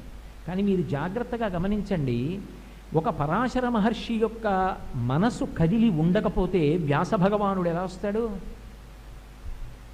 అంతటి మహాత్ముడి మనసు కదిలితేనే వ్యాసుడు వస్తాడు. వ్యాసుడు రాకపోతే వేద విభాగం ఎవరు చేస్తారు? ఎవరు బ్రహ్మసూత్రాలు ఇస్తారు? ఎవరు 18 పురాణాలు ఇస్తారు? ఇన్ని ఇవ్వడానికి సమర్థుడైనటువంటి వ్యాసుడు పుట్టాలి అంటే అంత సమర్థత కలిగినటువంటి తేజస్సున్న మహాపురుషుడి యొక్క మనసు కదలాలి. అందుకే యోజనగంధి విషయంలో మనసు కదిలితే పరాశరుడికి వ్యాసభగవానుడు పుట్టాడు. విశ్వామిత్రుడికి మనసు కదిలింది, మేనకతో సంగమించాడు, శకుంతల జన్మించింది. అలాగే ఒకానొకప్పుడు వ్యాసభగవానుడికి మనసు కదిలింది, ఘృతాచి వలన శుకబ్రహ్మ పుట్టాడు. అసలు జన్మతః ఏ కర్మ చెయ్యవలసిన అవసరం లేనటువంటి మహాపురుషుడు శుకబ్రహ్మ, మహాజ్ఞాని, భాగవతాన్ని ప్రవచనం చేసినవాడు. ఎక్కడా కూడా ఒక ఆవు పాలు పితికినంతసేపు కన్నా ఉండడు. అటువంటి వాడు పరీక్షిన్ మహారాజు గారి యొక్క వైరాగ్యం చూసి 7 రాత్రులు 7 పగళ్ళు ఒక చోట ఉండిపోయి భాగవత ప్రవచనం చేశాడు. అంతటి మహాత్ముడు పుట్టాలి అంటే వేరొక మహాత్ముడైనటువంటి వ్యాసుడి యొక్క తేజస్సు కదిలితేనే పుడతాడు. ఆ శుకుడు పుట్టకపోతే భాగవత ప్రవచనం ఎలా జరుగుతుంది? మనని ఉద్ధరించడానికి మహాత్ములు పుట్టకపోతే మనకి చెప్పేవాళ్ళు ఉండరని, అసలు మనసు కదిలే అవకాశం లేనటువంటి మహాత్ములైన వారి మనసులు కూడా మన్మధుడి ద్వారా కదిలేటట్టు చేసి ఆవిడ మహాత్ముల యొక్క జననానికి కారణమవుతుంది. శ్రీ మహావిష్ణువు తన గురించి తపస్సు చేస్తే తన అందాన్నంతటినీ ఇచ్చి మోహినీ స్వరూపాన్ని ఇచ్చింది. ఆ మోహినీ స్వరూపాన్ని చూసి పరమశివుడు ఆవిడ వెంటపడ్డాడు. పడితే శివకేశవులకి పుత్రుడు పుట్టాడు. మరి అంత అందాన్ని శ్రీ మహావిష్ణువుకి ఇచ్చినప్పుడు ఆయన మోహినీ రూపాన్ని పొందితే తన భర్త అలా పరపురుషుణ్ణి స్త్రీ అనుకుని వెంటపడితే ఆయన గౌరవం పోలా? మరి అమ్మవారు ఎందుకు అలా చేసినట్టు? పైకి పరమశివుణ్ణి వీధిలో పడేసినట్టు కనపడుతుంది, కానీ శివకేశవులు ఇద్దరూ సంతానాన్ని పొందితే తప్ప, కొడుకు పుడితే తప్ప మహిషి సంహారం అవ్వదు. అందుకని హరిహరపుత్రుడిగా అయ్యప్ప పుట్టాలి. అందుకని శ్రీ మహావిష్ణువు యొక్క అందచందముల చేత పరమశివుడు ఆకర్షితుడయ్యేటట్టు చేసింది. ఆమె మన్మధుడిని అడ్డుపెట్టి లోకంలో ఇన్ని విన్యాసములు చేస్తుంది. ఇన్ని విన్యాసములు చేసేటటువంటి తల్లి ఏది చేసినా అనుగ్రహం కోసం చేస్తుంది, భక్తుల యొక్క ఉద్ధరణ కొరకు చేస్తుంది తప్ప ఆ తల్లి చేసేటటువంటి ఏ పని యందు క్రౌర్యము కానీ ఒకరిని పాడు చేయడం కానీ ఉండదు. అందుకే అమ్మా అని పిలిస్తే చాలు, ఇక ఏ పేరు కూడా అవసరం లేదు. అమ్మా అని పిలిచి ఆవిడ పాదములు పట్టుకున్నంత మాత్రం చేత ఉద్ధరించగలిగినటువంటి అపారమైనటువంటి దయాళు, రాశీభూతమైనటువంటి కారుణ్యమే అమ్మవారు. అమ్మవారికి ఉన్నటువంటి విచిత్రం ఏమిటంటే ఆవిడ భావనల చేత తృప్తి పొందుతుంది. అందుకే లలితాష్టోత్తరంలో భావనామాత్ర సంతుష్టాయై నమో నమః అని ఒక నామం. మీరు ఆవిడ పాదములను ధ్యానం చేశారనుకోండి, భావన చేశారనుకోండి, ఆవిడ సంతోషపడిపోతుంది. మీరు ఆవిడ చేతులలో ఉన్నటువంటి ఆయుధాల్ని స్మరించారనుకోండి, ఆవిడ సంతోషిస్తుంది. మీరు ఇది చెయ్యాలనేం లేదు, మీరు ఆవిడ గురించి భావన చేస్తుంటే, ఆలోచన చేస్తుంటే ఆవిడ పరవశించిపోయి విశేషమైనటువంటి అనుగ్రహాన్ని ఇస్తుంది. అందుకే శంకరాచార్యుల వారు ఒక మాట అంటారు, గతి ప్రాదక్షిణ్య అంటారు. మహాత్ములు నడిచినటువంటి నడక అమ్మవారి ప్రదక్షిణాలు అవుతాయి. ఎందుకు అవుతాయి? అడుగు తీసి అడుగు వేశాడనుకోండి, ఆయన ఏమనుకుంటాడంటే లోకంలో మంచం మీద ఉండి నడవలేకపోయిన వాళ్ళు ఎందరో ఉన్నారు. కాళ్ళు లేని వాళ్ళు ఉన్నారు. కాళ్ళు ఉన్న మధ్యలో అనారోగ్యం వచ్చి కాలు కదలకపోతే విద్యుద్ఘాతములు తింటున్న వాళ్ళు ఉన్నారు. అమ్మవారి కృప ఈ కాళ్ళు కదులుతున్నాయి. అమ్మవారి కృపతో కదులుతున్నటువంటి ఈ కాళ్ళు ఏ కారణము చేత కూడా వెళ్ళకూడని చోటికి వెళ్ళకూడదు అని ఎక్కడికి వెళ్ళాలో అక్కడికే వెడతాడు. ఎందుకని ఆవిడ ఇచ్చిన శక్తి ఆవిడికే నైవేద్యం. మంచి చోటికి వెడతాను తప్ప వేరొక చోటికి నేను వెళ్ళను అని అనుకున్నాడు అనుకోండి. ఇప్పుడు ఆయన పూజా మందిరంలో కూర్చుని పూజ చేశాడా లేదా అన్న భావనకి ఆస్కారం ఉండదు. ఆమె యొక్క అనుగ్రహం చేత ఆయన చేసినటువంటి భావనలకు ఆమె పరమప్రీతి పొందుతుంది. ఆ భావన మనసులో తిరుగుతోందనుకోండి, అమ్మవారు మహదానందాన్ని పొందుతుంది. భావన దేనిని ఆశ్రయించి ఉంటుంది? మనసుని ఆశ్రయించి ఉంటుంది. మనసు దేని మీద ఆధారపడుతుంది? ఊపిరి మీద ఆధారపడుతుంది. అందుకే పూజ ప్రారంభించగానే భగవంతుని యొక్క పాదముల యందు మనసు నిలబెట్టాలి అంటే మొదట ప్రాణాయామం చేస్తారు. ప్రాణాయామం చేస్తే ఆ ఊపిరిని నియంత్రించిన కారణం చేత ఊపిరి మీద ఆధారపడిన మనసు యొక్క వేగం తగ్గి నిలబడుతుంది. నిలబడితే అమ్మవారికి మీరు ఏ ఉపచారం చేసినా అమ్మవారికి చేస్తున్న ఉపచారంలో ఏ అవయవాన్ని చూడాలో దాన్ని చూస్తుంది అప్పుడు మనసు. హస్తయోహో అర్ఘ్యం సమర్పయామి అన్నారనుకోండి, అమ్మవారి చేతిని చూస్తుంది. పాదయోహో పాద్యం సమర్పయామి అన్నారనుకోండి, అప్పుడు అమ్మవారి యొక్క పాదముల వంక చూస్తుంది. ఊపిరి మీద మనసుని బట్టి భావన. ఇప్పుడు ప్రతి ఊపిరి కూడా సార్థక్యం పొందింది అని ఎప్పుడంటారు? అంటే ఒకటి నోరు విప్పితే ఊపిరిని వాక్కుగా మారుస్తారు. అందుకే పెద్దల యొక్క నోరు గోష్ఠం అంటారు. గోష్ఠము అంటే గోవులు ఉండేటటువంటి ప్రదేశం పరమ పవిత్రం. నోరు విప్పితే భగవంతుడి గురించి మాట్లాడేటటువంటి నోరు పరమ పవిత్రం, గోష్ఠం. అలాగే ఎప్పుడూ భగవంతుడి గురించే మనసులో స్మరణలు వెడుతుంటాయి. నిద్రపోతూ ఉండనివ్వండి, లేచి ఉండనివ్వండి, ఏదో పని చేస్తూ ఉంటాడు, కానీ మనసు మాత్రం ఆయన్ని పట్టుకుంటూ ఉంటుంది, విడిచిపెట్టదు. ప్రీతి అంకురిస్తుంది. అంకురించిన కారణం చేత మనసు వెళ్ళి ఆయన దగ్గర కూర్చుంటుంది, ఆవిడ దగ్గర కూర్చుంటుంది. అలా ఎవరు భావనల చేత ఆమెని నిరంతరము స్మరణ చేస్తూ ఉంటారో వారి పట్ల ఆ తల్లి విశేషమైనటువంటి ప్రేమని కనబరుస్తుంది. మీరు ఒక్కటి ఆలోచించండి. గృహస్థు శాస్త్ర విచారణ చేస్తూ పూజామందిరంలో పూజ చేస్తూ నువ్వు కూర్చో అంటే ఎంతసేపు కూర్చోగలవు? అరగంట కూర్చుంటాడు, గంట కూర్చుంటాడు, సెలవు రోజు అయితే 2 గంటలు కూర్చుంటాడు. అంటే 24 గంటల ప్రతిరోజులోనూ 2 గంటలు తప్ప 22 గంటలు వ్యర్థమైపోయినట్టేనా? కాదు. మీరు ఏం చేస్తున్నా మీ భావన అమ్మవారితో ముడిపడితే మీరు పూజ చేస్తున్నట్టే, నిరంతర పూజ నడిచిపోతున్నట్టే.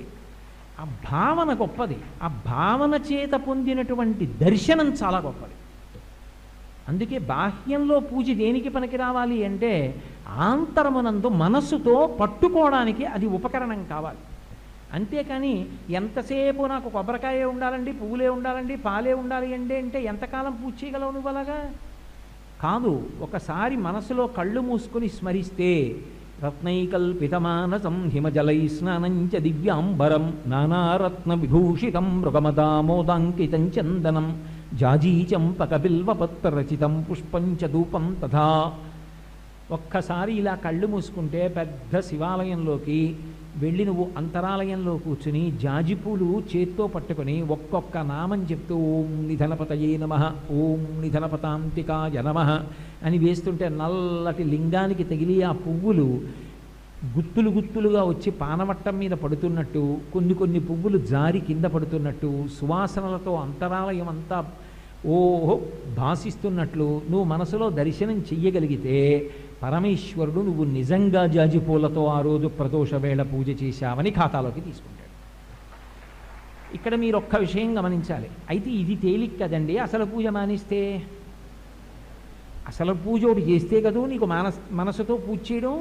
అసలు ఒకసారైనా జాజిపూలతో శివలింగానికి పూజ చేస్తే జాజిపూలు పట్టుకున్నప్పుడు ఎలా ఉంటాయో, పైకెత్తుతున్నప్పుడు ఎలా జారిపోతాయో, శివలింగం మీద వేసినప్పుడు ఎన్ని పడతాయో, ఎన్ని కింద పడతాయో, వాసన ఎలా వస్తుందో నీకు అర్థం అవుతుంది. అసలు ఎప్పుడూ పూజ చేయకుండా మనసుతోటే పూజ చేస్తానంటే ఎలా కుదురుతుంది? అది మెట్టవేదాంతం. మొన్న మీతో చెప్పానే, నీకు నీ కొడుకు మీద ప్రేమ, హైదరాబాదు కొత్తపల్లి కొబ్బరి మామిడి పళ్ళు పంపించావు. ఏం మనసులో పెట్టుకుంటే సరిపోదా? కొడుకు మీద ప్రేమ, కొత్తపల్లి కొబ్బరి మామిడి పళ్ళు పంపించడం ఎందుకు? కొడుకు దగ్గరికి వచ్చేటప్పటికి మాత్రం మామిడి పళ్ళు పంపించాలి. భగవంతుడి దగ్గరికి వచ్చేటప్పటికి మాత్రం మనసుతో చేస్తే చాలదు ఏమిటండి, మెట్ట వేదాంతం అంటారు. అది నడిచినప్పుడు ఇది నడుస్తుంది. నీకు ప్రీతి ఉన్ననాడు నువ్వు ఈశ్వరుడికి పూజ చేయకుండా ఉండలేవు.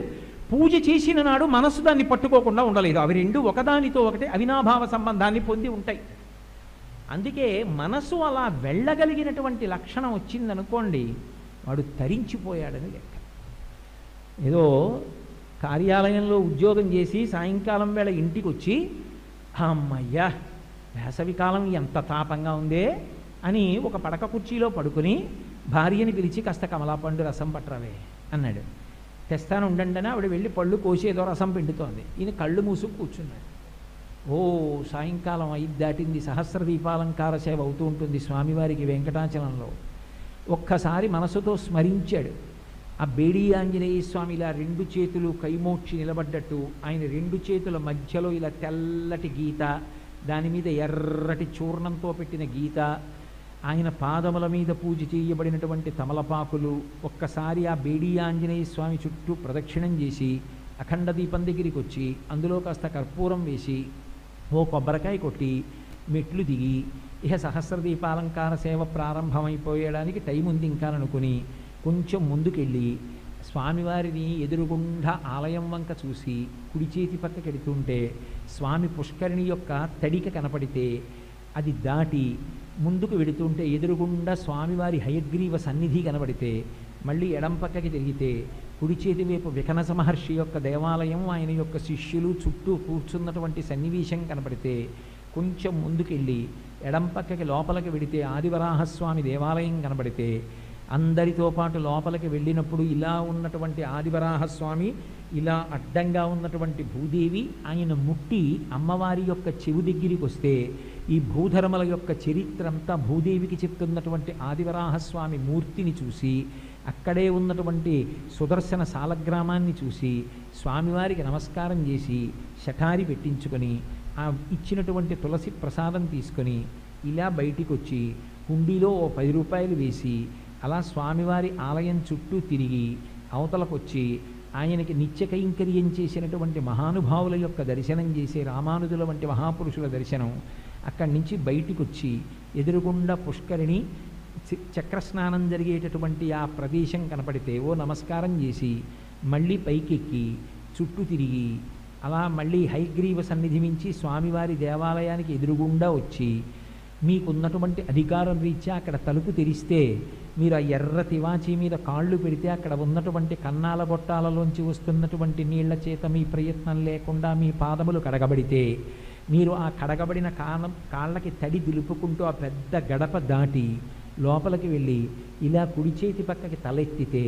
గడ్డపార, గుణపము అనేక భాషలలో అనంతాచార్యుల వారు విసిరినటువంటి గుణపం ఒకప్పుడు వెంకటేశ్వర స్వామి వారి గడ్డానికి ఇదే కదా తగిలింది, ఇదే కదా స్వామి కర్పూరప్పటికీ కూడా ఆ ముద్ర పెట్టుకుంటాడని స్మరించి కొంచెం ముందుకెళ్ళి మెట్టు దిగి ఇలా ఎడం పక్కకి చూస్తే అలా చూసేటప్పటికీ అక్కడ అచ్యుతరాయలు, వెంకటపతిరాయలు, వరదాజి అమ్మాణి ముగ్గురి విగ్రహాలు కనపడితే ఇలా కుడిపక్కకి తిరిగితే కృష్ణదేవరాయల వారు టోపీ పెట్టుకొని అటు ఇటు తిరుమలదేవి, చిన్నాదేవి, కొంచెం 2 అడుగులు వేసేటప్పటికి ఎడం పక్కన తులాభారం, స్వామివారిని నమ్ముకుని ఎంతమంది ఎన్ని కష్టాల్లోంచి పైకి వచ్చారో తీసుకొచ్చి పటికీ బెల్లం చిల్లర నాణ్యాలు తులాభారం వేస్తుంటే తులాభారం వంక చూసి కొంచెం ముందుకెళ్ళి ఇలా ఎడం పక్కకి తల తిప్పితే రంగనాయకుల మంటపం, లోపల పెద్ద శేషవాహనం, ఆ పక్కన తిరుమలరాయ మంటపం, కుడి చేతి పక్కకి తల తిప్పేటప్పటికి మెట్లు, ఆ మెట్ల మీద ఉన్నటువంటి స్వామివారికి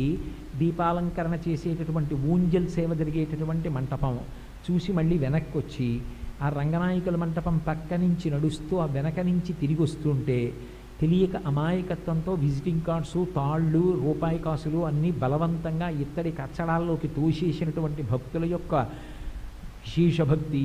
అది దాటి కొంచెం కుడి చేతి పక్కకి తిరిగేటప్పటికి ఎడం పక్కన కళ్యాణ మంటపం, దానికి గోడలకి పెట్టబడిన ఫ్యాన్లు, ఆ అరుగు మీద వేసిన ఎర్రటి వాచి, ఆ కళ్యాణ మంటపం, దానికి ఎడం చేతి పక్కన ఉన్న సన్నటి అరుగు, ఒక్కొక్కసారి అక్కడ అధికారులు కూర్చుంటూ ఉంటారు, ప్రసాదం తీసుకొచ్చి ఇస్తుంటారు, ఇవన్నీ జరిగేటటువంటి ఆ ప్రదేశం.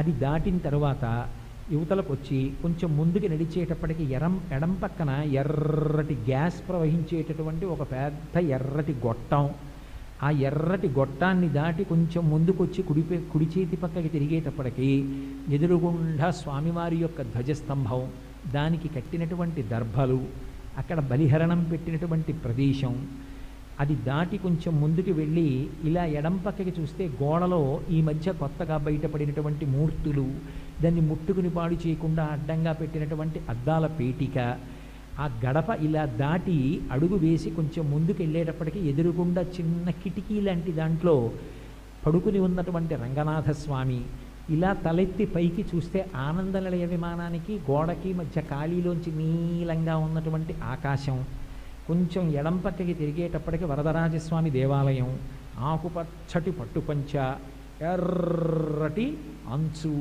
ఆయన యొక్క వైభవాన్ని చూసి ప్రదక్షిణంగా ఇలా వెళ్ళి అక్కడ ఉన్న తలుపులోంచి అడుగు పెట్టేటప్పటికి ఓం నమో వెంకటేశాయ అని వినపడుతుంటే ఆ లోపలికి వెళ్ళి పెద్ద దీపాల గుత్తి ఆ పై చూరు నుంచి క్రిందకి వేలాడుతుంటే రెక్కలు విప్పుకున్నటువంటి గరుడాళ్వారు, ఇలా ఎత్తుగా వేసినటువంటి చెక్కల పేటిక దర్శనానికి వెళ్ళడానికి ఆ గాడిలో కాళ్ళేస్తూ జారిపోకుండా పైకి ఎక్కుతూ ఎంతో ఉదారంగా ఎంతో ఉపకారస్తుల్లా మన వెనకనున్న వాళ్ళని మీరు వెళ్ళండి అంటే కాసేపు ఉండొచ్చన్న తాపత్రయంతో మీరు వెళ్ళండి అంటూ తాను పక్కన నక్కేస్తూ అక్కడ ఉన్నటువంటి కావలివారు నడవండి అంటుంటే ఆ ఎత్తుదాకా వచ్చి చూసేటప్పటికి ఇంతంత ఊర్ధ్వపుండ్రాలతో స్వామి ఆ దివ్యమైన కిరీటం తోమాల ఒక్కటి కనపడేటప్పటికీ అప్పటి వరకు రకరకాల కబుర్లు చెప్పిన వాళ్ళన్నీ మానేసి గోవిందా గోవిందా అంటుంటే అలా గడప దాటి ముందుకెళ్ళి ఆ వెండి వాకిలి బంగారు వాకిలి దాటి స్వామివారికి రాత్రి ఏకాంత శయనంలో వాడేటటువంటి మంచం అక్కడే ఉంటే ఆ పక్కన ఉన్న అరుగులు అది దాటి కొంచెం ముందుకెడితే స్వామివారికి శ్రీనివాస గజ్జ అష్టదళ పాద పద్మారాధన సేవలో అక్కడికి వచ్చినటువంటి వేద పండితులు చదివేటటువంటి మైకులు గుత్తులుగా వేలాడుతుంటే ఓహో మా యజ్ఞనారాయణ ఘనాపాఠి గారు ఇక్కడే కదూ నిలబడి శ్రీనివాస గజ్జ చదువుతుంటారు, అష్టదళ పాద పద్మారాధనానికి వేదమంత్రాలు అనుసంధానం చేస్తారని ఓసారి జ్ఞాపకం తెచ్చుకుని పొంగిపోయి ఆ కులశేఖర్ ఆళ్వార్ పడి దగ్గరికి వెడితే శేషాద్రి స్వామివారు చమత్కారంగా ఉత్తరీయాన్ని ఒక బెల్ట్లా వడ్డాణంలా కట్టుకొని ఎప్పుడూ జారిపోకుండా పెద్ద తాళాల గుత్తొకటి పెట్టుకొని మహానుభావుడు ఎంత భక్తో ఆఖరికి ఆ వెండి వాకిల్లోనో బంగారు వాకిల్లోనో ఓ పువ్వు పడిపోయినా సరే ఎవరినీ పిలవకుండా తనీ తీసేస్తూ వచ్చిన వాళ్ళందరినీ నించోపెడుతూ మధ్య మధ్యలో విచిత్రమైన శబ్దం చేస్తూ ఆ శబ్దం వినపడేటప్పటికి వీళ్ళు వెళ్ళటం లేదని చెప్పి కట్టెన్ వేసేస్తుంటే మళ్ళీ కట్టెన్ తీసేటప్పటికి మీరు వెళ్ళండి అనకుండా గోవింద అంటూ గోవిందనామంతోనే సంకేతిస్తే స్వామివారి గడప దగ్గరికి వెళ్ళి ఇలా నిలబడితే అవతల అరుగు మీద ఉన్నటువంటి కోదండరామస్వామి అలాగే ఉగ్రవెంకటేశ్వరుడు ఆ మూర్తులన్నిటినీ చూసి ఆ కోదండం పట్టుకుని త్రిభంగిగా ఉన్నటువంటి రామచంద్రమూర్తిని చూసి పరవశించిపోయి వెంకటేశ్వరుడి నిజమూర్తిని ఆ పైనుంచి కిందకి కింద నుంచి పైకి చూస్తూ ఉంటే స్వామివారి పాదాలు, దాని మీద పెట్టిన వెండి తొడుగులు, దాని మీద పూజ చేయబడినటువంటి తులసి పత్రి, ఆ పక్కన పెట్టబడినటువంటి కొద్దిగా తొక్కవలిచినటువంటి 4 అరటిపళ్ళు, ఇలా చక్కగా ఏదో పంచపాత్ర ఉన్నట్లుగా పెద్ద వెండి పాత్రలు, ఇంతంత ఉద్ధరిణులు అవన్నీ అక్కడ పెట్టి ఉంటే స్వామివారి పాదాల వంక చూసి ఆ పాదాల మీదకి ఇలా వచ్చినటువంటి ఆ సాలగ్రామాల మాల చూసి ఎక్కడా లేనట్టుగా ఆ పాదాల దగ్గరేమో అద్భుతమైనటువంటి ఇంతలావు బంగారు మంజీరములు, కొంచెం పైకి చూసేటప్పటికి ఇలా ఏటవాలుగా కిందకి వంగి ఉన్నటువంటి ఇంకొక మంజీరములు, కట్టుకున్నటువంటి అద్భుతమైనటువంటి పట్టుపంచ, దాని అంచు, ఇలా కనపడుతున్నటువంటి నవరత్న ఖచితమైనటువంటి హస్తం, ఇలా పెట్టుకున్నటువంటి కటిహస్తం, ఆ వక్షస్థలంలో శ్రీదేవి భూదేవి త్రివళలతో ఉన్నటువంటి కంఠం, సున్నా చుట్టినట్టుగా ఉన్నటువంటి నవ్వుతున్న చిన్న నోరు, దానివల్ల కాంతి కొట్టిందా అన్నట్టుగా ఇలా కాంతి పడుతున్నటువంటి గండస్థలం, ఇక్కడేమో అనంతాచార్యులు వారు నన్ను గుణపంతో కొట్టారని గుర్తుపట్టడానికి వీలుగా పెట్టుకున్నటువంటి కర్పూర చుక్క, సంపంగి పువ్వు లాంటి నాసిక, ఇక్కడ వరకు కళ్ళమించి పెట్టినటువంటి ఊర్ధ్వపుండ్రాలు, ఆ పైన నా చెయ్యంత పొడుగ్గా ఉండేటటువంటి రత్న మణులతో కూడుకున్నటువంటి అద్భుతమైనటువంటి కిరీటం, దాని మించి అలంకారం చేసినటువంటి తోమాల, ఆ శంఖచక్రాలు, ముందుకి ఇలా ఉబ్బెత్తుగా ముందుకొచ్చినటువంటి వక్షస్థలం, ఆ అడ్డంగా ఇలా నిలువుగా పెట్టబడినటువంటి ఆ నందక ఖడ్గం, ఆ తులసిమాలలు, ఆయన వేసుకున్న తోమాల, పరవశంతో కన్నులతో తాగేస్తున్నట్టుగా చూస్తుంటే ఆ లోపల ఉన్నటువంటి అర్చక స్వాములు పెద్ద నీరాజన పరికరంతో ఆ హారతి వెలిగించి కింద నుంచి పైకి ఇలా మెల్లగా తిప్పుతుంటే ఆ నీరాజన కాంతులలో స్వామివారి దివ్యమంగళమూర్తిని అంతటినీ కూడా దర్శనం చేసి పరవశించిపోయి ఆ హారతిని తీసుకొచ్చి ఇచ్చేటప్పటికి కళ్ళకద్దుకుని తీర్థం అని శేషాద్రి గారు అరిస్తే పట్టుకొచ్చి తీర్థం చేతిలో వేస్తే ఆ తీర్థం పుచ్చుకొని, కోటేశ్వరరావు గారు మీరు చెప్తుంటే చాలా సంతోషంగా ఉంటుంది, వెంకటాచలం గురించి చెప్పాలి అని బయటకు వచ్చేటప్పటికి శేషాద్రి గారు అభినందించి చేతిలో 2 అరటిపళ్ళు పెడితే పరమ సంతోషంగా అవి తీసుకుని, అంతకు ముందు వరకు జీవితంలో ముందుకు నడిచిన వాడు ఎప్పుడూ ముందుకు నడవడం దానివల్ల ఇలా చూస్తూ వెనక్కి నడుస్తుంటే, ఆ గడప తన్నుకుంటానో ఏది తన్నుకుంటానో అని చూస్తుంటే బాగుండదు తోసేస్తేనని చెప్పి, అయ్యా జరగండి గోవింద గోవింద గోవింద అంటుంటే ఆ బయటికి వచ్చి వెళ్ళిపోలేక ఒక్కసారి వెళ్ళిపోతున్న వాడిలా నటించి గబుక్కుని వెనక్కి తిరిగి మళ్ళీ ఇలా చూసి స్వామి పునర్దర్శనాన్ని కటాక్షించని ఓ నమస్కారం చేసి ముందుకు వచ్చి కుడి చేతి పక్కనున్న ఘంటామంటపం చూసి ఆ మెట్లు దిగేటప్పటికి ఇలా కుడి చేతి వైపు తల తిప్పితే ఆ ఉత్తర ద్వారం మీద పడుకున్నటువంటి నారాయణమూర్తి నాభికమలంలోంచి ఉన్న చతుర్ముఖ బ్రహ్మగారిని చూసి ముందుకెళ్ళి అయ్యవారికి వంట చేసేటటువంటి సమస్త సంభారములలో వాడేటటువంటి ఆ నుయ్యి, దాని మీద కప్పబడినటువంటి ఆచ్ఛాదన పలకం అది చూసి మెట్లెక్కి ఎడంపక్కకెడితే అక్కడ ఉన్నటువంటి ఆ తల్లి వకుళమాత ఆవిడ దగ్గర అంతా బోలెడంత డబ్బులు తెలియక అమాయకంగా వేసేస్తే, అమ్మా పిచ్చి భక్తులు అమాయకులమ్మా నీ బిడ్డలని, అమ్మా కోటేశ్వరరావు వచ్చాడని చెప్పమ్మా ఒక్కసారి అంటే, ఓరి పిచ్చాడా నేను చెప్పడం ఏమిట్రా, వాడు నిన్ననే అన్నాడు కోటేశ్వరరావు వస్తున్నాడమ్మా కొండకు అన్నాడురా, వాడు నిన్ను మరిచిపోలేదు కాబట్టి చెప్తున్నావురా ప్రవచనాలు, లేకపోతే నీ బుర్ర ఏం చెప్పగలవురా అని తల్లి అడిగితే ఓ అప్పని చేతిలో పెట్టి నీ పిల్లల్ని మనవల్ని అందరికీ ఆశీర్వచనం చెప్పానంటే సంతోషంగా అవి పుచ్చుకొని ఆ ముందుకొచ్చి ఆ ఎడంచేతి వైపు గోడ దగ్గర బొమ్మల కొలువు పెట్టినట్టుగా ఉన్నటువంటి ఆజ్ఞాపాలక హనుమ సుగ్రీవుడు మొదలైన వాటిని చూసి చెంబుడు తీర్థం ఒక్కసారి ఉద్ధరిలోకి వచ్చేటట్టుగా పెద్ద ఉద్ధరిడితో అక్కడ ఉన్నటువంటి స్వాములు చేతిలో తీర్థం పోస్తే గుటుక్కని తాగేసి ఆ శఠారి ఇలా పెడితే ఎంత పెద్ద బుర్రైనా అందులో పట్టేస్తుంది, అంత పెద్ద శఠారి పెట్టి ఆశీర్వచనం చేస్తే పరమ సంతోషాన్ని పొంది అక్కడి నుంచి కొంచెం ముందుకొచ్చి కుడి చేతి పక్క మెట్లు దిగి వెనక్కి వచ్చి బావి దగ్గర నిలబడి ఆనందనిలయ విమానం వంక చూస్తే సింహం మించి చూస్తే వెంకటేశ్వర స్వామి వారు ఇలా కాలు మీద కాలేసుకొని దక్షిణామూర్తిలా కూర్చున్నట్లు కనపడితే కొంచెం ముందుకెడితే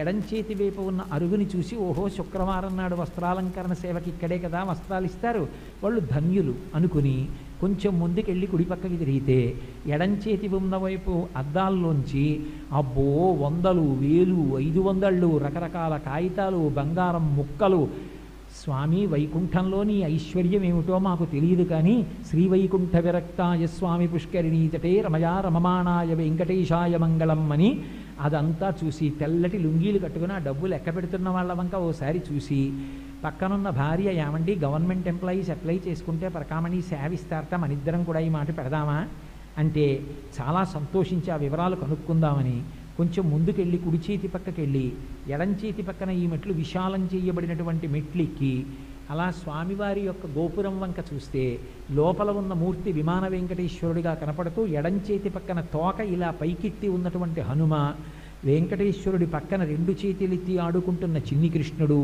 ఆ పక్కన రెక్కలు విప్పి ఉన్నటువంటి గరుత్మంతుణ్ణి చూసి విమాన వెంకటేశ్వరుడికి నమస్కారం చేసి కిందకొచ్చి కొంచెం ముందుకెళ్ళి ఎడంచేతి పక్కన ఉన్నటువంటి మెట్ల మించి సబేరాలోకి వెడితే ఇవాళ శుక్రవారం కదండి స్వామివారి అభిషేకం అయింది, ఒళ్ళు తుడిచిన వస్త్రం అని చెప్పి కళ్ళజోడు తీసేయండి కోటేశ్వరరావు గారు అని ఆ వస్త్రం తీసుకొచ్చి కళ్ళ మీద పడితే ఆ పచ్చకర్పూరం అంతా కళ్ళకి తగిలి చల్లగా అనిపిస్తే ఇవాళే స్వామివారు విప్పిన వస్త్రం అండి అని పెద్ద పట్టుపంచె తీసి తల మీద పెడితే అమ్మ కట్టి విప్పినటువంటి చీరలతో బొంతనీసుకుని పడుకున్నంత సంతోషాన్ని పొంది ఆ ఏకాంత సేవలో ఇచ్చే జీడిపప్పు కొద్దిగా చేతిలో పెడితే నోట్లో వేసుకుని అక్కడే ఉన్నటువంటి కోళ్ళకి పైన కొక్కేలున్నటువంటి ఏకాంత సేవ మంచం చూసి అబ్బా ఏమి స్వామివారి వైభవం అని మురిసిపోయి కళ్యాణాక్షతలు వాళ్ళు తల మీద వేస్తే అక్షతలు వేయించుకొని తీర్థం పుచ్చుకొని ఆ మెట్లు దిగుతూ ఇలా కుడి చేతి పక్కకి చూస్తే చందనపు దుంగల మీద స్వామివారికి చందనం తీసే మందిరం కనబడితే, ఆ తాళపాక అన్నమాచార్యుల వారి భాండాగారం కనబడితే, కొంచెం ముందుకెళ్ళి మెట్లెక్కి ఎడం పక్కకి చూస్తే భగవద్ రామానుజ సన్నిధిలో అన్ని ఊర్ధ్వపుండ్రాలతో మహానుభావుడు కూర్చునుంటే భగవద్ రామానుజులకు ఒక నమస్కారం చేసి అలా కొంచెం ముందుకెళ్ళి ఇలా కుడి పక్కకి తిరిగి నిలబడితే ఎడం పక్కకి చూస్తే యోగధర సింహస్వామి ఇలా రెండు చేతులు పెట్టుకుని కూర్చునుంటే, నీడలు పడుతున్నట్టుగా ఇలా చేతులు వంగి ఉంటే, ఇలా పైకొచ్చినటువంటి దంస్ట్రలు, విశాలమైన ముఖము, పచ్చకర్పూరంతో పెట్టినటువంటి నామం, కట్టుకున్న పచ్చటి పట్టుపుట్టం, పరమ సంతోషం పడిపోయి, అబ్బా లడ్డు ఎంత బాగుందో వాసన చూడవే అంటే, ఎందుకండి బెంగెట్టి కుట్టారు, కాసేపట్లో అష్టదళ పాదపద్మారాధన ఉందిగా మనకి, అందులో పెద్ద లడ్లు వస్తాయిగా అని భార్య సముదాయిస్తే, ఆ ముందుకొచ్చి గోడకున్న పంపుల దగ్గర ఆ ఇత్తడి పంపు నొక్కితే అందులోంచి చల్లటి నీళ్లు వస్తే కాసి నీళ్లు పట్టుకు తాగి కొంచెం ముందుకొస్తే స్వామివారు ఊరిరిగింపుగా వెళ్ళినప్పుడు ముందు పట్టుకునేటటువంటి పెద్ద పెద్ద దీపాలు తీసుకొచ్చి అక్కడ పెట్టిన కారణం చేత నూనె కొంచెం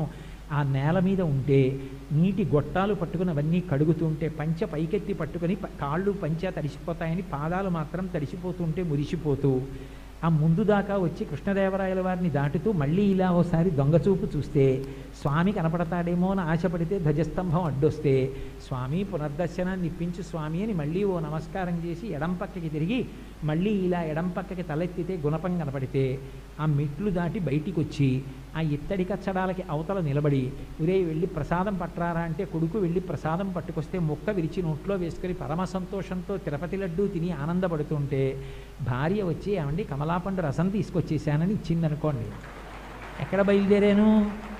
ఆఫీస్ నుంచి వచ్చి కూర్చున్నప్పుడు కమలాపండు రసం కోసం భార్యను అడిగినప్పుడు అది తెచ్చే లోపల జరిగినటువంటి మానసిక దర్శనం. కాబట్టి ఇది భావన. మనసు ఊపిరుల మీద ఆధారపడి భావనల చేత పరమాత్మని దర్శించగలిగితే దానికి స్వామి ఎంతో ప్రీతి చెందుతాడు.